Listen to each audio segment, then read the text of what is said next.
ששון? להתחיל? בסדר. אז בוקר טוב לכולם. באנו ללמוד, לא באנו לשחק. נכון? אז על איזה סוגיה אנחנו רוצים לדבר? סוגיה מעניינת, כרגיל. הסוגיה היום היא שאלה מעניינת, נפתח אותה. שאלה מעניינת שנשאלה בספר הזה, מקראי קודש. כולם מכירים את הספר מקראי קודש של הרב הררי, אבל לא, היה לפניו מקראי קודש של רבי צבי פסח פרנק, שהוא היה רבה של ירושלים, והוא מביא בסימן הראשון שלו, בימים שלפני ראש השנה, שאלה, ואנחנו נפתח אותה. זו שאלה של צדיקים. מה הכוונה שאלה של צדיקים?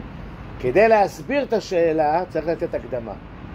יש לנו בשולחן ערוך, באור החיים, בהלכות ציצית, ושומע רב יעקב, כתוב שם, מה זה? כתוב וראיתם אותו, נכון? וראיתם אותו? מה זאת אומרת? שמצוות ציצית שייכת מתי? ביום. עד כאן כולנו יודעים. בלילה אין חיובה מצוות ציצית. אבל מה לעשות? שיש מחלוקת בין הרמב"ם לבין הראש, תודה רבה. יש מחלוקת בין הרמב"ם לבין הראש. מה המחלוקת שלהם? המחלוקת, מה זה נקרא לילה ויום? לפי מה קובעים לילה ויום? האם קובעים לילה ויום? לא נעים לי, ששון, שאתה ככה... אז יפה. אז אמר יעקב, מה הבעיה היום? מה צריך לעשות שאלות מכל דבר? אבל תראה איך היהודים עושים ככה. השאלה היא כזאת, האם הולכים על הבגד או שהולכים על הזמן? הסבר, אם הבגד הוא של היום ואני לובש אותו בלילה, האם הולכים אחרי החפצה, הבגד? ככה מי סובר? הראש. הראש אומר, אם אני לוקח בגד של יום ומתעטף איתו בלילה, זה לא נחשב לילה, זה נחשב מה? יום, כי הולכים אחרי היום, הבגד. אבל הרמב"ם אומר שהולכים אחרי הזמן. מה זאת אומרת אחרי הזמן? זה לא משנה איזה בגד זה, אלא אם עכשיו זה לילה, אני פטור מציצית, גם אם זה בגד של יום. ואם זה יום, אני חייב בציצית, גם אם זה בגד של לילה. נגיד פיג'מה. זה הראש. רבינו אשר אומר הולכים אחרי הבגד. כן, ברור, מדובר בארבע כנפות. זאת אומרת, אם אדם לובש לדוגמה בלילה יש לו סמיכה, סדין, הוא מתעטף בה. אז אם אני אומר לפי הראש זה בגד של לילה, אז גם אם אני מתעטף ביום עם הסמיכה הזאת של הלילה, אז אני פטור מציצית. לפי הרמב"ם, אם אני מתעטף בסמיכה הזאת, בסדין הזה של ארבע כנפות, אם זה של הלילה לפי הראש, אם זה סדין של לילה, אני פטור. ואם זה גם ביום, נכון. ולפי הרמב"ם, בלילה אני פטור, וביום אני חייב, זה לא משנה. האם הסמיכה שייכת ללילה, או שהיא שייכת ליום. זה מחלוקת הרמב"ם ורבינו אשר.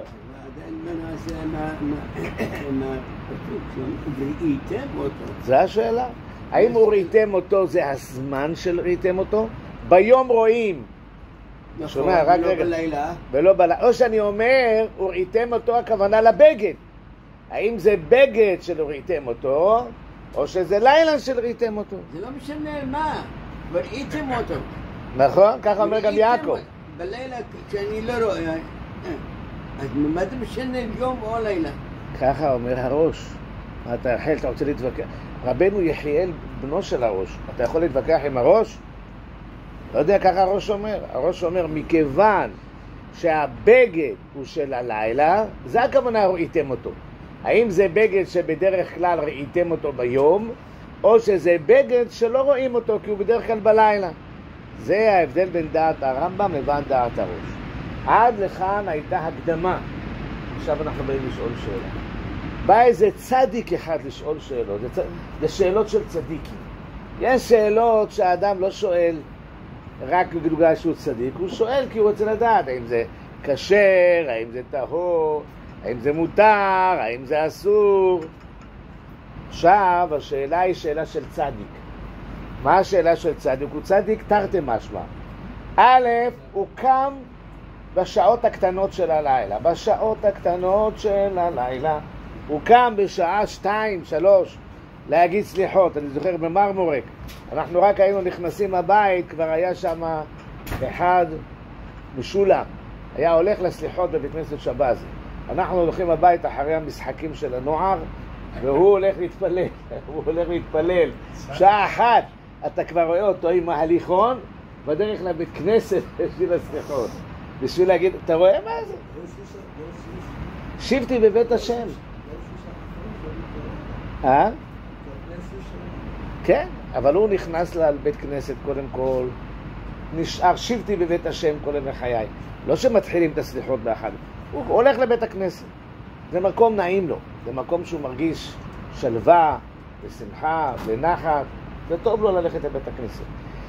כשאדם הולך לפני עלות השחר, היום כבר אומרים את הסליחות אחרי עלות השחר, אנחנו כבר עייפים, אבל שהיו אומרים סליחות לפני עלות השחר, מוקדם מאוד. אז עכשיו בא צדיק אחד ושואל שאלה. יש מחלוקת בין הרמב"ם לבין הראש, כמו שלמדנו מקודם. איזה טלית אני צריך ללבוש כדי לא לברך? זאת השאלה שלו. איזה טלית הכי כדאי ללבוש כדי לא לברך? כי הרי אם זה טלית של היום, לפי הראש מה צריך לעשות? שלום עליכם, בוקר טוב. לפי הראש מה צריך לעשות? צריך לברך. אומר, אני לא רוצה לברך, אני חושש לדעת הראש. השולחן ערוך בסימן י"ח מביא גם את דעת הרמב"ם וגם את דעת הראש. והרמב"ם ככה, והראש סובר ככה וככה. הוא לא אומר, והלכה כרמב"ם, למרות שמן הסתם הוא מביא את הרמב"ם כדעה ראשונה. אבל הוא אומר, הוא צדיק, הוא אומר, אני גלב אחרי כמה סליחות, אני מדקדק. איזה טלית אני צריך ללבוש כדי שבטוח אני לא צריך לברך? קרא לפי הראש, אם אני לוקח את הטלית של היום, מה הדין צריך להיות? אני צריך לברך עליה. נכון רבותיי? אנחנו ביחד, השעון שמה כבר לא מדבר אלינו. שעון 7. רואה את השעון שמה? בשעה 7. די נדר, תזכיר לי שבוע הבא, נביא בטריה. מה אתה אומר? פה שעון. אבל בשביל זה... הנה, יש פה שעון. אז אל תקום, ססון. הנה. מישהו ביקש ממני לקנות שעון והוא על שמו והוא... מישהו ביקש ממך לקנות שעון על שמו. זה יפה. זה פטנט יהודי. אז עכשיו השאלה היא כזאת. מה אתם אומרים? הוא לא רוצה להיכנס לספק ברכות. מה האפשרויות כדי... איזה טלית? עכשיו יש לו כמה טליתות בבית הכנסת. יש טלית של בית הכנסת, ויש טלית של חבר שלי. מה כדאי לי לקחת כדי להיות בטוח פטור מברכה? איזה טלית עדיף לי לקחת? טלית שלי אני נכנס לספק. טלית שלי ודאי שאני חייב לפי הראש. לפי הראש אני חייב לברך. למה אני חייב לברך? כי זה טלית של יום. הוא איתם אותו, זה טלית שרואים אותה ביום. אז גם אם אני לובש אותה בלילה, אני צריך לברך. אז אם אני נלבש את הטלית שלי, אם אני אתעטה בטלית שלי, לפי הראש, מה צריך לעשות? צריך לברך, לפי הרמב"ם לא. אני לא רוצה להיכנס לספק ברכות בין הרמב"ם לבין הראש. זו השאלה. איזה יופי של שאלות. עכשיו זה לילה. מה זה עכשיו? עכשיו זה לילה, זה לפני עלות השחר. אז אני תאו של חברים. אז קודם כל הדילמה. יש לנו כמה אפשרויות. טלית שלי אני לא רוצה לקחת, כי אם אני לוקח לפי הראש אני צריך לברך. אני נכנס לספק. אז ספק. אז עכשיו השאלה מה עדיף, טלית של בית הכנסת או טלית שאולה ממישהו אחר. ואז אנחנו נכנסים להלכות ציצית. זאת השאלה שנשאלת. ואז אני אומר ככה, השולחן ערוך בסימן י"ד, שומע רבי יעקב? השולחן ערוך אומר שאלה מעניינת. עכשיו כמה סעיפים חשובים הלכות ציצית. הוא אומר, מה קורה אם מישהו נותן לי טלית בלי ציצית, אבל היא לא שלי, היא שלו. אני שואל אותה, האם אני חייב מיד לשם ציצית או לא? אם אני לוקח בגד שאין בו 4 כנפות, אבל לא שלי, של יעקב. יעקב משאיל לי את הטלית. ואין בציציות, מותר לי ללבוש אותה או אסור לי ללבוש אותה? שולחן ערוך. אומר השולחן ערוך, במשך 30 יום אני לא חייב לשים ציצית. אני לא חייב לשים ציצית במשך 30 יום, כי היא שאולה. אבל, מסיים השולחן ערוך, אבל אם אני שואל טלית מצויצת מחברי, אני מברך מיד. ככה אומר השולחן ערוך. אם הוא השאיל לי טלית שלא מצויצת, אז אני לא מברך עליה. אז אני לא חייב לשים ציצית בכלל. 30 יום אני לא שומע? 30 יום אני לא צריך לשים ציצית. אם הבאת לי טלית שלך, משאיל לי אותה, אבל אם השאלת לי טלית מצויצת, אז אני צריך מיד לברך עליה. למה מיד לברך עליה? הרי טלית שאולה, לא מברכים עליה. היא לא שלי. כמו שכתוב, כסותך ולא כסות אחרים. הגמרא דורשת, על מה אתה חייב לשים ציצית? על כסותך, מצוות עשה. אבל אם זה כסות של אחרים, הוא הביא לי בגד, 4 כנפות, ואין שם ציציות, זה לא כסותי. רק אחרי 30 יום אני צריך לשים ציצית. ואנשים כבר חושבים שזה שלי. אז אני צריך לשים ציצית. אבל במשך 30 יום אני לא צריך לשים ציצית. אז רק רגע. אז למה אם אני שאלתי טלית מצויצת, אני חייב מיד לברך עליה? הרי היא לא שלי. כסותך ולא כסות אחרים. זאת השאלה. אומר רבנו אשר, מן הסתם הוא יקנה לך את הציצית. הוא יודע שאתה רוצה לקיים מצוות ציצית. הוא יודע שאתה רוצה לקיים מצוות ציצית, אז הוא משאיל לך, אז הוא נותן לך במתנה. הוא נותן לך במתנה. אחרי זה מובא סעיף אחרי זה, אדם שבא לבית הכנסת, רואה טלית מקופלת, יכול לקחת את הטלית של חברו המקופלת, לברך עליה, ובתנאי שיקפל אותה בחזרה. למדנו גם הלכות נימוס מהשולחן ערוך. לקחת טלית מקופלת, בירכת עליה, תחזיר אותה מקופלת, לא יפה. צריך להיות בן אדם, נכון? בן אדם עליך נרדם. אז הוא אומר, מה צריך לעשות? צריך, מותר לך לברך, אבל זה לא שלי, זה שלו. אז איך אני מברך על הדבר הזה? לא, מותר לך לברך. מתי מותר לך לברך? למה מותר לך לברך? מסביר הראש שמן הסתם הוא נותן לך את זה במתנה. שומע? מן הסתם הוא נותן לך במתנה. הוא רוצה שתקיים מצוות. הוא רוצה אדם שמח שעושים מצווה בממונו. אז לכן הוא רוצה שתעשה מצווה בממונו. ולכן מה הוא אומר? אני מקנה לך את הטלית. עד כאן זה בסדר? רבי יחיאל. כן. זה בדיוק מה שאתה שואל, זה מה ששואל הראש. מה השאלה של הראש?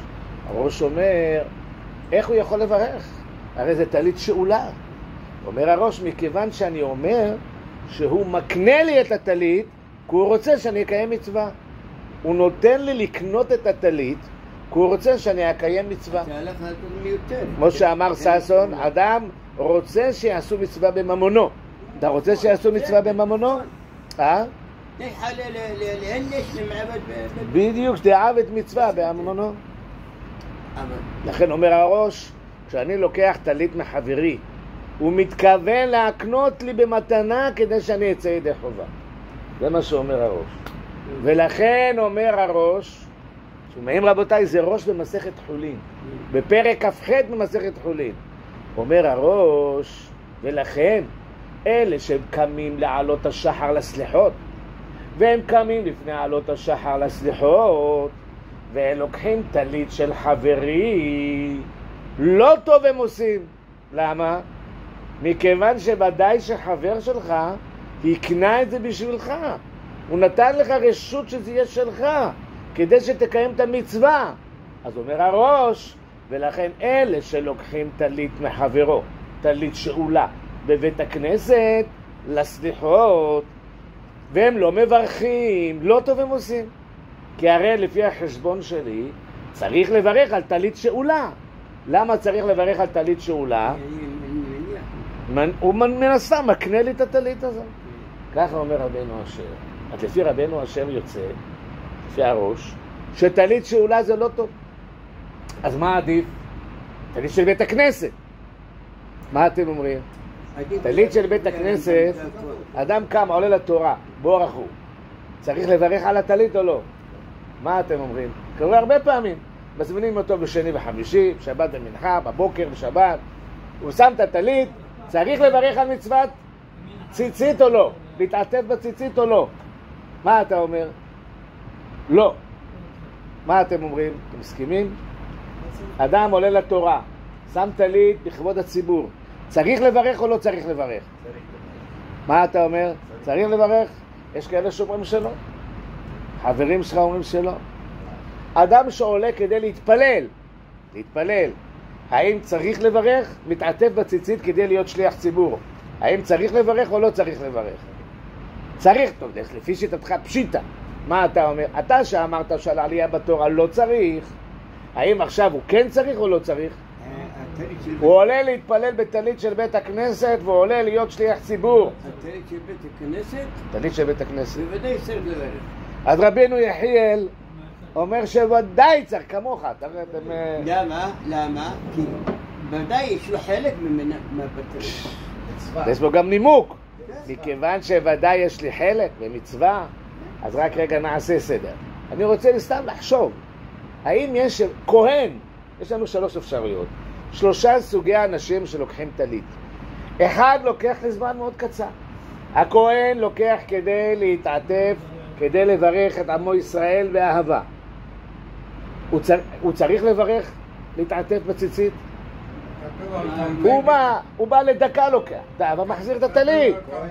הכהן שלוקח. אז אתה לשיטתך אומר חייב. רבי יחיאל אומר חייב. אני אומר לא חייב. או, זה בגדיכם. זה לא בגד שלו. אתה אומר זה בגדיכם ולא בגד שלו. הוא משאיר לזמן קצר. אומר זה זמן קצר. ככה אתה אומר סברות. הוא אמר לי בגלל שזה זמן קצר. מה אתה אומר? למה לא צריך לברך? זה לא תמיד שלו, אם הוא לא קיבל את זה במתנה. אבל למה שלא ייתן לו במתנה? ורבנו יחיאל אומר שאם זה להתפלל בטלית של בית הכנסת, קל וחומר שצריך לברך. עוד יותר פשוט, נכון? ככה אתה אמרת? למה צריך לברך על טלית של בית הכנסת? כי יש לו חלק. בגלל שהוא שותף? בגלל שהוא שותף? כן, יש לו חלק.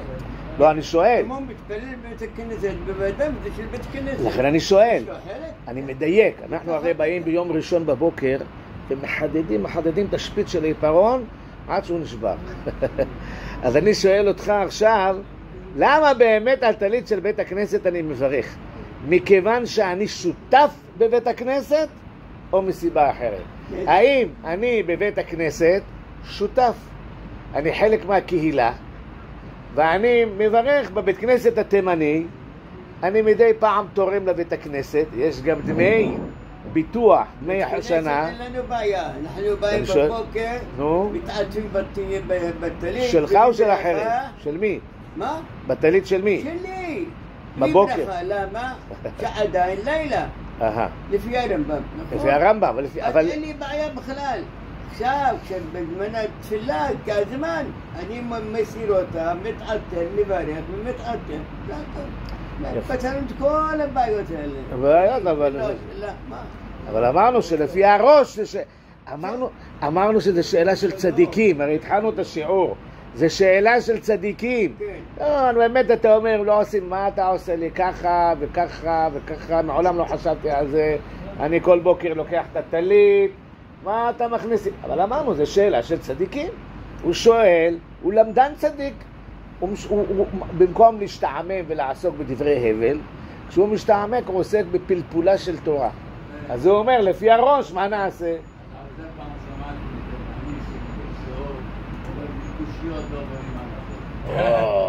תשמע, אני לא יודע מי התימני, אבל אני גם תימני, ואני אומר לך שרק בזכות קושיות בונים על החוק.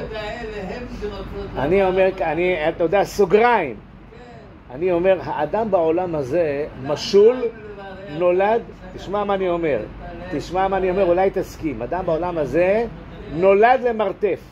כל שאלה שהוא שואל, יש סיכוי שהוא פותח חלון. אם הוא לא שואל שאלות, הוא חי במרתף כל ימיו. השאלות שלו פותחים לו צוהר לראות את העולם החוצה. היה פעם פתגם של אחד מהפילוסופים שאמר, אם אני חושב, סימן שאני קיים. ככה מי אמר? דיקארט? בשביל זה יש האם לברך אבל אני אומר, רק רגע, איך אני יודע שאני חושב? איך ניכר אדם שהוא חושב? אדם ניכר שהוא חושב בזה שהוא שואל שאלות. אם אדם לא שואל שאלות, אין לי ראיה שהוא חושב. אין שום בעיה, רק אני אומר בשביל זה, מברכים בראש חודש, לא מברכים בחודש, זה בקושיה. זה מעמד בקושיה, שכמי זה יקשב, עד לכם מברכים. טוב מאוד, בזכות הקושיות. אין סוף לשאלה הזה. אני שואל, כשאני שהולך לשאול שאלה, שלא ברור לי כשאני בצל של ספק, ואני לא יודע מה לעשות. אתה יודע, בדף היומי לומדים עכשיו מסכת הוריות. אתה ראית מה מדובר במסכת? בית הדין עוקרים דבר מן התורה. איך יכול להיות שסנהדרין גדולה בירושלים יושבת, טועה ועוקרת, אין שבת מן התורה. איך יכול להיות דבר כזה? איך יכול להיות שאפשר ללמוד בלי שאלות? כי הגמרא באה ללמד אותך שזה לא חשוב עכשיו אם נמציא אותי או לא. הבירורים צריכים להיות מצד עצמם. אני אומר, כל מסכת הוריות באה ללמד אותנו דבר אחד. גם אם אתה שומע למישהו אחר, אל תתפטר מהאחריות שלך. זה אני חושב במה שמסכת הוריות באה ללמד. הרב, זה שונה בדין, כי כתוב בתורה, גם אם אומר לך על ימין שמאל או על שמאל ימין, אתה חייב לשמוע לו. זה שונה בדין. אם יגיד לי השכן שלי, זה לא כמו בדין. אני צריך, גם אם אני יודע שהוא טועה, אני חייב לשמוע לו. אז מה למדת במסכת הוריות? שאתה תמיד צריך להטיל ספק. נכון, אני מטיל ספק. אבל פי שאתה שמעת את זה בית הדין הגדול. אותנו בתורה, אם אנחנו לא נשמע לרבנים שלנו לבית דין, אז יהיה הפקרות. טוב, אני לא נכנס לסוגיה הזאת. אבל זה בעיה. לא, אבל אתה רואה זה מה שלמדנו במסכת הוריות. אני לא נכנס, אני רק רוצה לומר שהיה אחד שזכה בפרס נובל. ושאלו אותו, מה אתה חושב שבחינוך בילדות שלך גרם לך לזכות בפרס נובל? מה הוא אמר? כשהייתי חוצר מבית הספר, מהחיידר, אבא שלי לא היה שואל מה למדת היום. הוא היה שואל אותי, איזה שאלה יפה שאלו היום בחיידר? זה הראש היהודי. אתה מבין? איזה שאלה יפה שאלו? אנחנו לא טוקי. אם אנחנו לא שואלים שאלות, אז יש לנו בעיה. גם טוקי יודע ללמוד. אז לכן אנחנו בעד הקושיות. התימני אמר שלא צריך לשאול שאלות, תימני אחר אומר שכן צריך לשאול שאלות. אבל הרב אשרקי רצה להגיד משהו חשוב, בוא נשמע. קושיות לא בונים הלכות. רק בקושיות בונים הלכות. רק בקושיות בונים הלכות. אוקיי, זה שיטה וזה שיטה. בדיוק, לפחות שתדע שיש עוד שיטה. עכשיו שאתה תצטט את זה, תגיד, תימני אחד אמר שמקושיות לא בונים הלכות, אבל שמעתי תימני אחר, גם דבר בחד ועין אפילו, שהוא אומר שדווקא מקושיות בונים הלכות. מחלוקת בין התימנים. אני אגיד לך מה, אני הייתי לומד אצל הרב קאפה. אז שהיו אומרים לו, תוספות אומר כך וכך, מה היה עושה? פותח הרמב"ם, אומר לך, הנה זה אנחנו עכשיו, הנה זה ההלכה. זהו, בזה נגמר. אני ראיתי בפירוש שלו על הרמב"ם, כל קושייה אפשרית הוא מביא שם. כל קושייה אפשרית. מן הסתם למדת את הפירוש של הרב קאפה על הרמב"ם. לא ראיתי מישהו כמוהו מביא את כל הקושיות וכל הספרים, כולל את הסטייפלר, את הכל, כדי לברר. בטח, בוודאי, מביא את רב חיים מבריסק, הוא מביא את כל מי שאפשר כדי ללבן, ואז הוא אומר את שיטתו. מה אומר הרב אשרקי?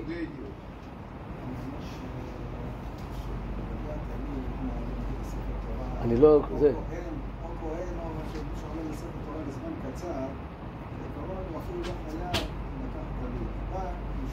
כבוד הציבור, אז הוא שם. אז כל הציבור יכול להיות שלא חייב יש שם כאלו שאומרים, הצד הזה אומרים שכן, אנחנו כאן לשיטתנו שלא. אז אומר רב משרקי פשרה. יש כאלה שאמרו, היושבים בשורה הזאת, שתמיד צריך לברך. יש כאלה שאמרו, לא צריך לברך. הרב משרקי עושה שלא ממרומיו. הוא אומר תלוי. אם זה לזמן קצר, כמו שאני עולה לתורה, לכמה כהן, לא צריך לברך. אבל אם אני עכשיו הולך להיות שליח ציבור, אז זה כבר הרבה זמן, אז אני כן צריך לברך. מסכימים לפשרה הזאת? אין דברים חתוכים, רבותיי, אין דברים חתוכים. שכך גדלנו, שמה? שאם זה לעלות לתורה אתה מברך? ואם זה להגיד קדיש דרבנן, דעתיד, ואתה תברך או לא תברך? לפני שכאן לעלות להיות שליח ציבור, ברך ואמרו אמן והמשיך. על מתי? על איזה מקרה?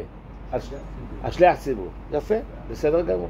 זה מה שאומר הרב משרקי, אנחנו רק אומרים. אבל אנחנו מחפשים מקורות. אז קודם כל ראינו מקור בראש. ראש זה אחד מרבותינו הראשונים, שהוא בא ואומר, תדע לך שאלה ששואלים ציצית והם לא מברכים, הם טועים. כי למה? כי החבר שלך מקנה לך את זה. ככה אומר הראש. לפי הרמב"ם, כמו שאמר רבנו יחיאל, לא צריך לברך. אבל לפי הראש. עכשיו דיברנו על בית כנסת. ואז שאלנו, מה זה בית כנסת? שאני מדבר על טלית של בית כנסת. יש עכשיו קהילה תימנית או מרוקאית או אשכנזית או קהילת הגרו. יש בכנסת הפרושים שם בקטמון. ואתה עכשיו, של מי שייך הטלית? למי שייך הטלית? האם לכל אחד מתפללי בית הכנסת? או שזה שייך לכל העולם כולו? למה אני שייך לטלית? אתה אומר ברור, זה טלית של בית הכנסת. ברור שאני יכול לברך. למה? כי אני שותף עם בית הכנסת? כי אני חלק מהשותפים? כי אני חלק מהקהל שמתנדב לבית הכנסת? אז מה קורה אם איזה מישהו זר מגיע לבית הכנסת באופן חד פעמי והוא לוקח את הטלית? יברך או לא יברך? מה אתה אומר? איך אני מבלבל אותך, אה? מי אני? אני שואל אותך שאלה. אדם זר הוא לא שייך לבית הכנסת. יברך או לא יברך? לא. לא יברך. למה? כי הוא לא שותף. מה? כי למה הוא לא יברך? שותף זה לא התירוץ העיקרי. אלא מה? אמרתי, גם כן הוא שותף, נכון. אבל זה שייך לבית הכנסת, לא שייך לאף אחד. מי זה בית הכנסת? מה? בית הכנסת זה ציבורי. או. כן, כמו שאתה יכול להיכנס בלי לשאול את אחד, בית כנסת, ככה אתה אותו דבר, אתה לקחת סינטור, אתה שואל את מישהו? מה ההבדל בין סינטור, בין ספר? אז איך זה נעשה? הרי אמרנו כסותך ולא כסות אחרים. כשאני בא לבית הכנסת ואני מתעטף בציצית, איך אני מברך? זה שלי? הרי כסותך ולא כסות אחרים. איך זה עובד אני מסכים איתך שמברכים, אבל איך זה עובד שאני מברך? באותו כוח שאני יכול לבוא על בית כנסת. אולי על דעת בית הכנסת, הם מקנים את זה לכל מי שרוצה, כל מי שצריך. בית כנסת... מי מתנה? לכל לעלמה. הוועד. אתם יודעים מה זה מזכיר לי? זה מזכיר לי שאלה משפטית. חברה בעם. מי זאת החברה בעם? הדירקטוריון, היושב ראש דירקטוריון, בעלי המניות. רב אושר וייס כותב במנחת אשר, האם יש דין איסור ריבית בחברה? מי זאת החברה? החברה היהודית? מי זאת החברה? החברה זה גוף משפטי. ככה כשלמדנו משפטים, למדתי משפטים, אז זה היה שיעורים שלמים של ידידיה שטרן, שהוא דיבר מי זה החברה בעם. חברה בעם זה ישות משפטית עצמאית. היא לא יהודית, היא לא אנושית, היא חברה בעם, היא גוף משפטי, שזה נקרא חברה בעם. ולכן רב אושר כותב שאלות יפות מאוד, איך אני מנתח את החברה בעם ביחס להלכות ריבית. והוא טוען שמצד עיקר הדין, חברה בעם היא לא יהודית, היא לא אנושית, היא חברה בעם, היא ישות משפטית. ולכן אין איסור ריבית על חברה משפטית לעשות איסור ריבית. אומר, אנחנו עושים היתר עסקה, אבל מצד עיקר הדין, חברה בעם זה לא אנושי. אז אני אומר, מי זה הוועד? הוועד הוא בעל הבית על הבית כנסת? האם מבחינה משפטית זה שייך לוועד? נראה לכם? אמנם ככה מתנהלים בית הכנסת. הציבור מינה אותו לנהל את בית הכנסת. לנהל. הוא לא בעל בית על הבית כנסת. מה?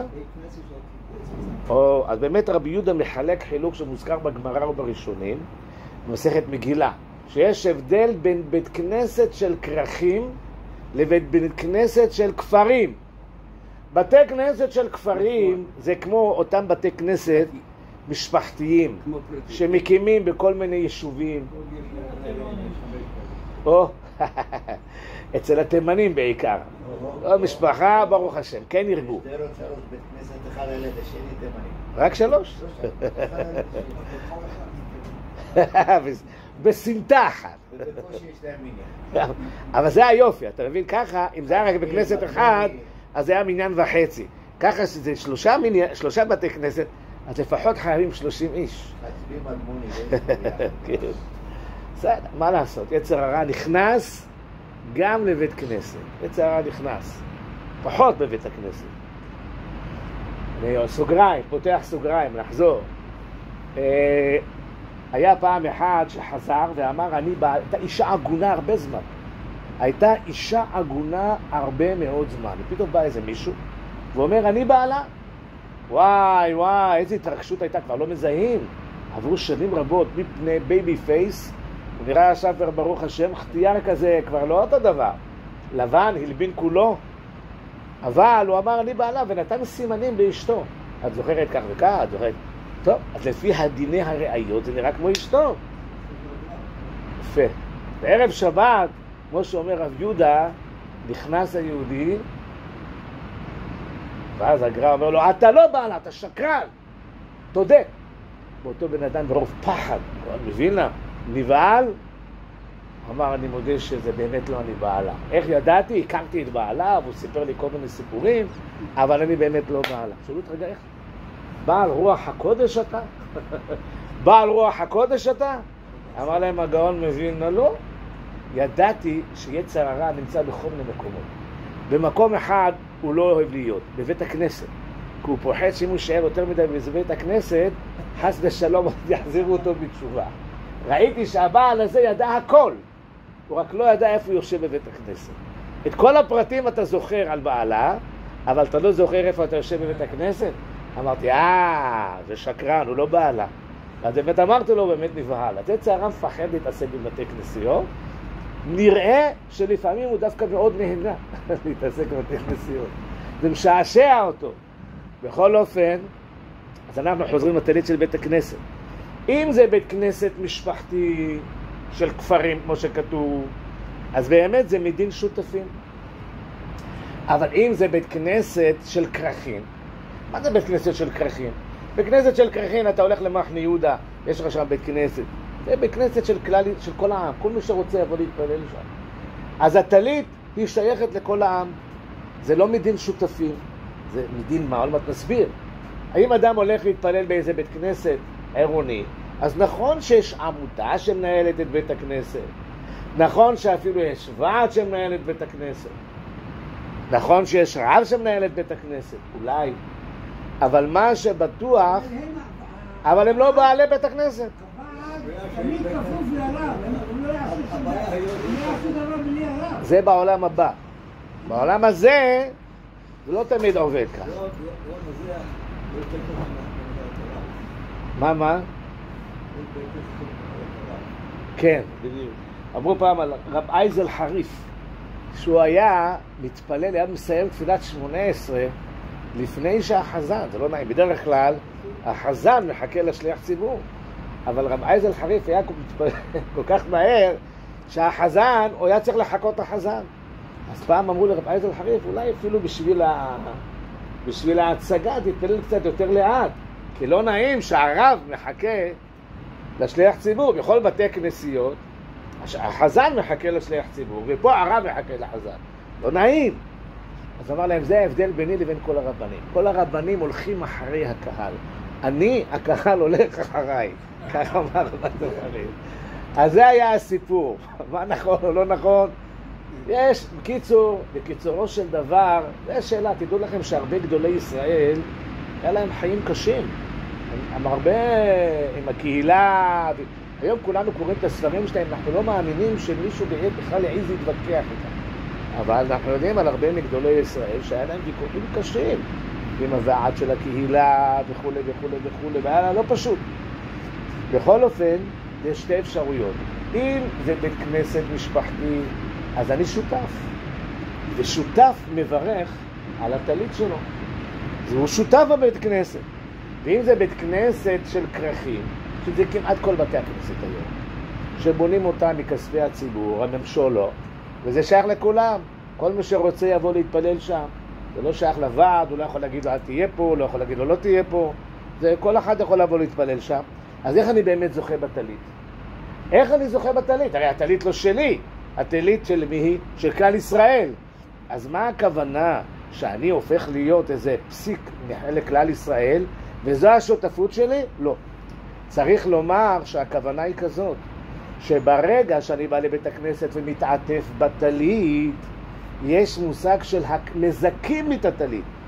איך זה עובד ככה? אתה בא להתפלל בבית הכנסת, לא מוכר לך, אתה מתעטף בטלית, אתה גם יכול לברך, אשר קידשנו ומצווה וציוונו להתעטף בציצית. איך אתה יכול לברך? כי מזכים לי את הטלית, על דעת הציבור ועל דעת העם, מזכים לי להתפלל בטלית, ואני יכול לברך. אם זה טלית של שותפים, אני יכול לברך. למה? בגלל שאני חלק מהשותפים. ואם זה בית כנסת שבכרכים, שפונה לכלל העולם כולו, כל אחד יכול להתפלל בו, אז מזכים לי את הטלית כולה כדי שאני אתפלל, נותנים לי את הרשות. יפה. עכשיו אנחנו רוצים להתקדם אז לשאלה. יש פה שאלה קשה מאוד, שאין פה כל כך פתרון בספר, בתשובה הזאת, אבל אנחנו כן רוצים לפתור אותה. מה יעשה אדם שרוצה לצאת ידי חובת הרמב"ם והראש, והוא בא להתפלל בבית הכנסת לפני עלות השחר, והוא לא רוצה להיכנס למחלוקת האם לברך או לא לברך? אז יש כאלה שאומרים, הכי טוב, שמה? שהוא ישאל מחברו, כי אם אני שואל מחברו, אז חברו מתכוון לזכות לו. אבל מה אני יכול להחליט? שאני לא רוצה לקבל. לשאול אותך, אתה היית בבנק הרבה שנים, פתאום גילית, בא אליך לקוח, שמגלה שהכניסו לו 500,000 שקל, לא צריך חשבון שלו. עושה עושר ולא במשפט. בא הלקוח ואומר, אני לא רוצה את 500,000 שקל, מאיפה זה בא לי? לא רוצה, לא יודע מאיפה זה הגיע. אני מבקש, תחזיר אותם למי שהיה. למי תשמע? ללקוח. אתה לא יכול להכריח אותי לקבל, ואני לא רוצה. אז אומר ככה. אז הפתרון... זה כמו השאלה איך בית דין יכול להיות עקרו דבר מן התורה. זה שאלות תיאורטיות. זה יכול להיות. אז עכשיו, אז יכול להיות גם פה. אז מה עדיף? אז אני שואל אתכם שאלה, יחיאל, אם אני בא לסליחות, ואני נמצא לפני עלות השחר, ואני לא רוצה להיכנס למחלוקת של הרמב"ם והראש, מה עדיף שאני אעשה? אקח את הטלית של בית הכנסת, או אקח את הטלית של מישהו שמשאיל לי? בא לבית הכנסת בלי טלית? הוא בא בלי טלית לבית הכנסת, עכשיו הוא מתפלל סליחות, הוא לא רוצה להיכנס למחלוקת הרמב"ם והראש, והוא לא רוצה לברך על הטלית. מה עדיף שיקח? את הטלית של בית הכנסת או טלית של חברי? מה עדיף? כן? לפי מה שלמדנו עד עכשיו. יפה. על מי אני יכול לעשות תנאי? על מי? על טלית של חברי. שאלה של חברי. חברי, אני שואל ממנו, הוא מזכה לי את הטלית, ואז אני יכול, אמר, אני לא רוצה לזכות בטלית. זכותי לא לזכות בטלית. אתה נותן לי במתנה, ואם אני לא רוצה לקבל מתנה, אני חייב לקבל מתנות. שונא מתנות יחיה, אני לא רוצה לקבל. אתה מזכה לי. אז לכאורה אני יכול לעצור את התהליך בזה שאומר, אני לא מתכוון לזכות בטלית, ואז אני בטוח לא צריך לברך, גם לפי שיטת הראש. למה? כי אני מתכוון לא לזכות.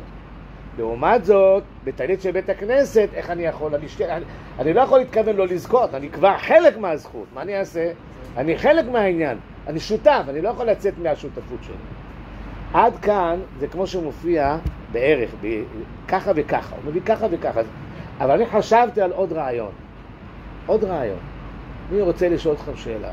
אם אני בא לבית הכנסת ופלוני אלמוני משאיל לי את הטלית, תגידו לי, הוא חושב על הפלפול הזה שאני מזכה לו במתנה? הוא חושב על זה בכלל? אם אני בא לשאול מבעם, סתם בן אדם שלא לומד, לא יודע את כל הדברים האלה, הוא מתכוון לזכות לי במתנה את הטלית כדי שאני אברך? הוא מתכוון לזה? הוא לא מתכוון לזה. אז איך זה עובד? אתה אומר, איך אני יכול לברך על הטלית? כי הוא מזכה אותי כדי שאני אברך. הוא לא יודע את זה בכלל. הוא לא למד את זה. אז איך זה עובד הדבר הזה שהוא מזכה אותי אוטומטית? אז איך זה עובד אוטומטית? איך זה עובד? איך זה עובד? אני בא לבית הכנסת, שואל ממישהו, האם אני חייב להגיד לו, תשמע, אני מבקש ממך שאתה תיתן לי זה במתנה, על מנת להחזיר? לא שמענו דבר כזה. שאני מברך על טלית של מישהו בבית הכנסת. אני בא בשבת, שכחתי טלית, מישהו מביא לי טלית שלו, יש לו כמה טליתות, יש לי כמה טליתות אצלי, מביא לי טלית, שלו. מברך עליה. למה הוא מברך עליה? מכיוון שאני זיקיתי לו במתנה, על מנת להחזיר. כל אחד יודע את הדברים האלה? לא יודע את זה. אז איך זה עובד הדבר הזה, שהוא כל כך פשוט? וחכמים קבעו. יפה מאוד רבי יעקב. זה חזקה כזאת. יפה מאוד, אני מסכים איתך לגמרי. חכמים קבעו שאתה מזכה לו, גם אם אתה לא מזכה לו. חכמים קבעו שככה זה עובד. עצם העובדה שאתה רוצה שהוא יזכה במצווה, אתה לא יודע איך זה קורה, אנחנו מכניסים לראש שלך איך זה יקרה. אנחנו קובעים שזה ככה עובד, ואתה מן הסתם מסכים שזה ככה יעבוד. זה באמת מפליא הדבר הזה. אבל אי אפשר לומר שעכשיו אני צריך לבחון האם הוא עבר רבנות או לא עבר רבנות, האם הוא למד הלכות ציצית או לא למד הלכות ציצית, האם הוא למד הלכות קניינים או לא למד הלכות קניינים. מה, אני אתחיל לעשות שאלות כזה? כל אחד שאני אשאל ממנו אתחיל לעשות לו שאלות? לא. אלא כמו שאומר רבי יעקב, איך זה עובד? מן הסתם הוא נתן את זה כדי שאני, לפי מה שהכי נכון, הוא לא יודע. וזה מה שאומר רבי עקיבא איגר בהערות שלו על השולחן ערוך. הוא אומר את זה בקצרה. הוא אומר, מה זאת אומרת שהראש אומר שאני חייב לברך על טלית לפני הסליחות, לפני עלות השחר? כי הוא יקנה לי. הרי כל הרעיון של יקנה לי זה היה כדי לקיים את המצווה. אז מכיוון שאותו בן אדם לא רוצה שאני אסתבך, אז הוא לא מתכוון להקנות לי. ומכיוון שזה לא באמת עובד, כל ההקנאה הזאת, זה לא עובד כמו שאנחנו מבינים, בצורה כזאת שבאמת כל בן אדם צריך לדעת. הרעיון הזה כתוב, ראיתי אותו לפני שנים רבות, שגרתי בקריית ארבע. ויש שם סדרה, בכנסת מגן אבות, יש שם סדרה של חקרי לב. ויש דין ברמה שאישה נכנסת לטבול, אז היא קודם כל טובלת, ואחרי זה מברכת, ואחרי זה עוד פעם טובלת. הרב עובדיה אומר, לא, קודם כל מברכים, ואחרי זה טובלים. אבל בגלל זה מקווה, אז יש, הרי מה כותב? קודם כל היא תטבול, ואחרי זה תברך, ואחרי זה תטבול. ויש שם פלפול שלם, איך מחשבנים את הדבר הזה. שבהתחלה, אם את כבר טבלת, אז איך את יכולה לברך? הרי כבר טבלת, איך את יכולה לברך? אלא זו הייתה טבילה על תנאי שאם לפי שיטת זה, אז אני מתכוון, אם לשיטת זה אני לא מתכוונת, וכך היא יכולה לברך. שואל החקרי לב, כל אישה שהולכת לטבול במקווה, עושה את כל החשבונות האלה? מה, היא למדה את זה? מה אומר החקרי לב? בית דין קבעו שכל אישה שהולכת לטבול במקווה, היא לא צריכה לדעת כלום. שהיא טובלת, מברכת וטובלת, על דעת זה היא עושה את זה. על דעת זה, גם אם היא לא צריכה לדעת. אז אותו דבר אנחנו אומרים, שמישהו משאיל לי את הטלית, או בית כנסת, או לא משנה בה. ולכן אני אומר מה שאמר רבי יחיאל. כל מה שזה לא שלי, זה לא משנה אם זה של בית כנסת, זה לא משנה אם זה שאול. בית הדין, לא רוצים, כל הסיבה שרוצים זה כדי שאני אקיים את המצווה. ואם המצווה הזאת יש לה מחיר שאני נכנס לספקות, לא רוצים. אז החבר שלי לא רוצה לזכות לי כדי שאני אסתבך במצוות. חבר שלי מזכה לי את זה כדי שאני אקיים את המצווה. עכשיו, הוא לא באמת מזכה לי. מי שקבע שהוא מזכה לי מזה, חכמי ישראל. אותם חכמי ישראל שקבעו שהוא מזכה לי, הם גם קבעו שהוא לא יזכה כאשר אני צריך לשלם על זה מחיר. אז מה הבעיה? אני לא צריך לעשות את הפלפולים האלה. זאת השאלה למעשה שהוא שואל על הראש. סוף דבר, הכל נשמע, את האלוהים ירא. כמו שאומר רבנו יחיאל, באמת אנחנו לא עושים חשבונות כאלה. באים לבית הכנסת, ואנחנו קמים, לפני עלות השחר, ואנחנו שמים טלית, אנחנו לא מברכים, וכל הדברים שאמרנו זה בדרך לימוד ופלפול, שבא לידי ביטוי בפוסקים. זה מובא בראש, רבינו אשר, אחד מרבותינו הראשונים. זה לא איזה שאלה שאיזה מישהו בישיבה השתעמם והמציא. והתורי זהב מעריך מאוד, לא דיברנו בכלל על התורי זהב. התורי זהב בסימן י"ד מעריך מאוד בסוגיה הזאת. מעניין מאוד ללמוד את זה, זה משעשע. תורה משעשעת, לולי תורתך שעשועי, אז עבדתי בעוני. אדם שלא לומד בעיון לא יודע איך הוא יכול להשתעשע. ככה רבנו יונה אומר במסכת אבות, שאדם מתייגע בתורה, הוא משתעשע בה. אם אדם לומד רק כמו שקריאת תהילים, גם אם הוא מבין, איך אדם יכול להשתעשע אם הוא לא לומד, הוא מקשה, הוא מתרץ, הוא מפרק, הוא מפלפל? זה החלק משעשוע של תורה, שאדם מתייגע בתורה, שואל שאלות, ממציא המצאות. זה חלק משעשוע של תורה. שיהיה לנו שבוע טוב ומבורך, בשורות טובות.